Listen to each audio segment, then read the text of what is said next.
첫 번째 가짜뉴스는 차별금지법이 헌법상의 평등권을 구체화한 것이다. 이건 가짜뉴스입니다. 제가 봤을 때는 옆에 우리 명재진 교수님, 헌법 교수님 와서 계시지만 우리 헌법에서 말하는 평등권, 모든 사람 법 앞에 평등하다. 또 누구든지 성별, 종교, 사회적 지위에 따라서 정치적, 경제적, 사회적, 문화적 모든 영역에서 차별받지 아니한다. 이 규정은 국가와 국민 간의 관계입니다.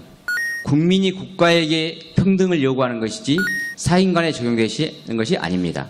그런데 차별금지법은 사인과 사인 간에 적용하는 법이기 때문에 헌법상 11조를 구체화한 것이 아닙니다. 두 번째, 차별금지법이 모든 사람을 평등하게 만들 것이라는 주장은 가짜뉴스입니다. 특별히 우리 헌법은 여자와 아동, 청소년을 보호하는 규정이 있습니다. 차별금지법은 지금까지 이루었던 여성의 인권과 여성의 권익을 심각하게 침해합니다. 이제 여자 대학이 간판을 내릴 수 있습니다. 또 여성 전용 공간인 목욕탕이나 찜질방에 남성들이 들어갈 수 있습니다. 세 번째, 평등은, 헌법상 평등은 같은 것은 같게, 다른 것은 다르게 취급하자는 것입니다. 동일하지 않은 것, 같지 않은 것을 같게 취급하는 것이 평등권의 평등 원칙의 위반입니다. 그런데 차별금지법은 같지 않은 것, 동일하지 않은 것을 같게 취급하도록 강제하는 것입니다. 이것이 오히려 평등권의 위반이고 평등원칙을 규정한 헌법에 반하는 것입니다. 그리고 네 번째, 이제 목사들이 설교를 하면 처벌받지 않는다. 이 주장에 대해서는 조금 중요하기 때문에 제가 좀 자세히 설명드리겠습니다. 과연 목사님들이 설교가 처벌받느냐, 처벌받지 않느냐. 이 규정은, 이 말은 처벌이란 말의 의미에 대해서 우리가 좀 알아볼 필요가 있을 것입니다. 일단 우리가 처벌이란 말은 사회적으로, 사전적으로, 우리가 헌법, 네이버 사전을 찾아보시면 처벌의 의미는 첫 번째, 형벌에 처함, 두 번째, 위법행위에 대하여 고통을 줌, 이렇게 되어 있습니다. 그러나 첫 번째 형벌에 처함이라는 의미는 일단 우리가 법을 만들 때도 벌칙에 보면 형벌 이외에 질서벌로 과태료를 규정합니다. 그렇기 때문에 질서벌이 처벌에 들어가기 때문에 형사처벌만을 말한다는 것은 벌써 말이 안 되지요. 그렇기 때문에 우리가 말하는 법적 처벌은 형사처벌만을 의미하지 않고 위법행위에 대하여 고통을 줌, 이렇게 해석할 수 있습니다. 또 해석해야 됩니다. 특별히 이행강제금은 우리가 집행벌이라고 하고 있습니다. 또 처벌에는 형벌 이외에 징계벌도 있습니다. 직장에서 해고되고 퇴직금을 박탈당하는 징계벌이 벌금 1천만 원의 형벌보다 훨씬 중요한 고통이 됩니다. 또한 목사님들의 설교는 교회뿐만 아니라 교회 밖, 학교, 병원, 군대, 방송과 유튜브를 통해서 반복됩니다. 설교를 통해서 동성애와 이성애, 또 신자와 불신자를 분리 구별하는 것도 차별에 해당될 수 있습니다. 설교가 차별에 해당이 되면 앞서 본 것처럼 법적 처벌을 받게 됩니다. 차별금지법안에는 특별히 형벌 외에도 집행벌, 징벌적 손해배상을 규정하고 있습니다.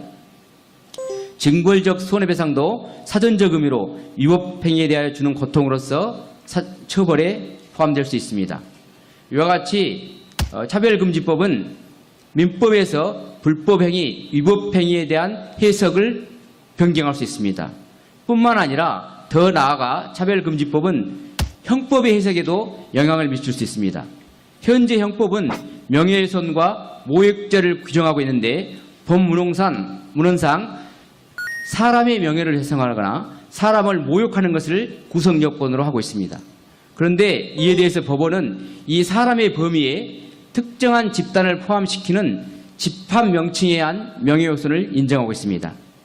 그런데 이 차별금지법은 명시적으로 특정 개인이나 집단에 대한 혐오 표현을 규제 대상으로 하고 있고 차별금지법에서 특정 개인이나 집단에 대한 해석은 형법의 명예훼손이나 모욕죄에 사람을 해석하는 데 영향을 미치게 될 것입니다.